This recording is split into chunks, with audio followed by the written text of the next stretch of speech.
is the Keep Your Fire Burning segment of Ignite Success, and I'm your host, Snowden McFall, 25-year professional speaker, 6-time author, and coach.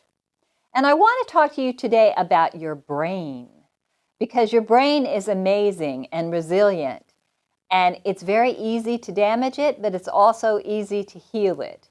It's a fabulous book, Feel Better Fast and Make It Last, by Daniel Amen. Dr. Amen is a brain specialist, and he's been doing amazing brain research for decades.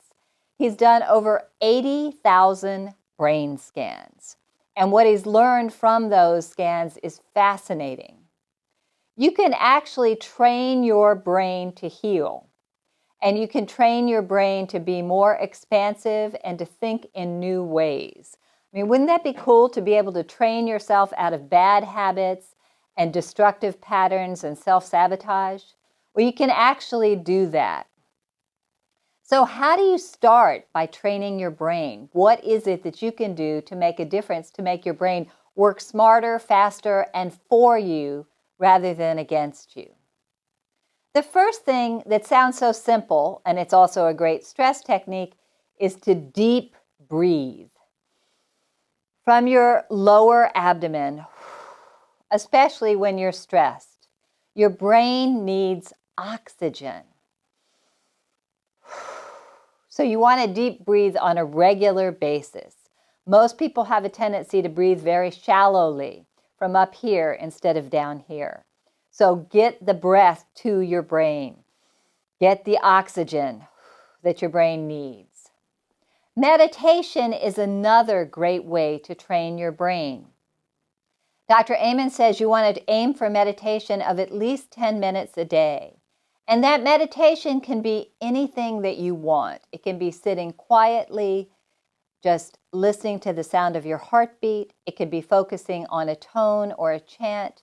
It can be mindfulness meditation. Jon Kabat-Zinn has lots of articles and books about mindfulness meditation, where you're just focused on what's happening right now in the present moment.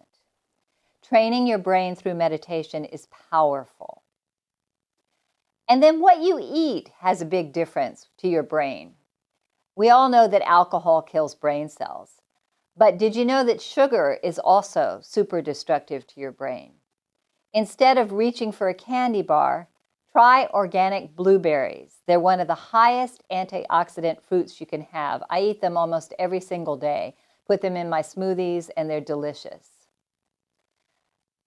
Stop going down a negative, self-sabotaging path.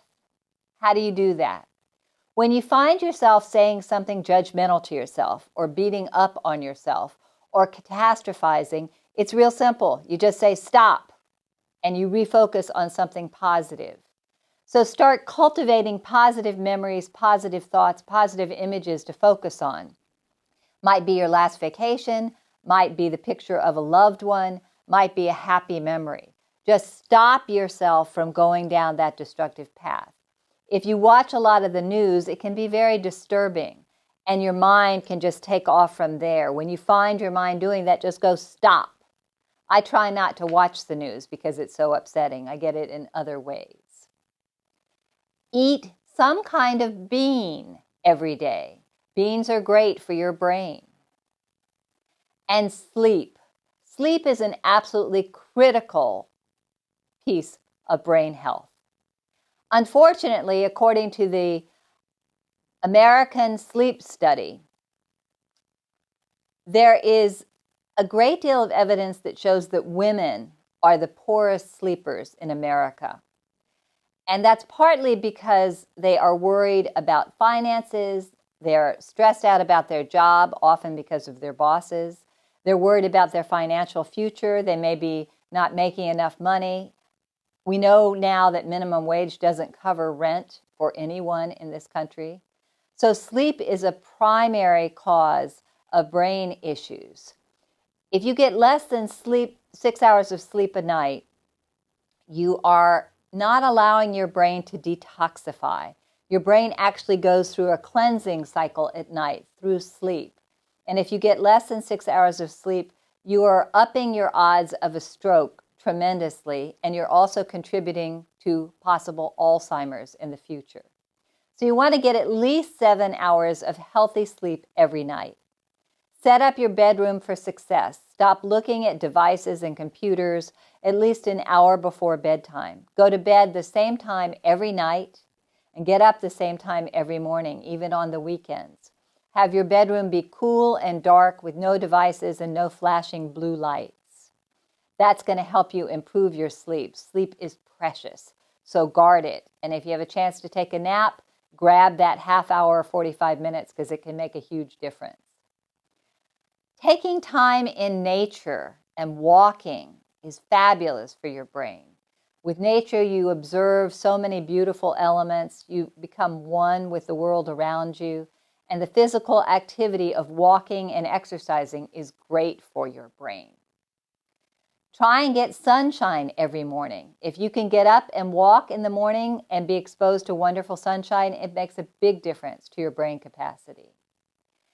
And take time to really handle anything that's bothering you and clear it out and stay focused on the positive.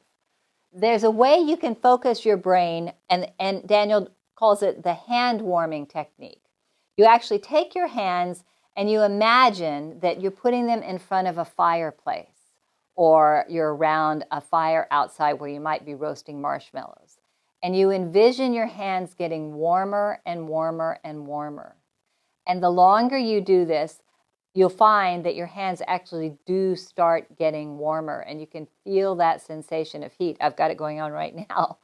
So this, believe it or not, is an excellent brain exercise. Practice the hand warming technique. There's a lot you can do to help your brain be healthier, and I encourage you to check out the book from Daniel Amen. I want you to be as healthy as possible and keep your fire burning.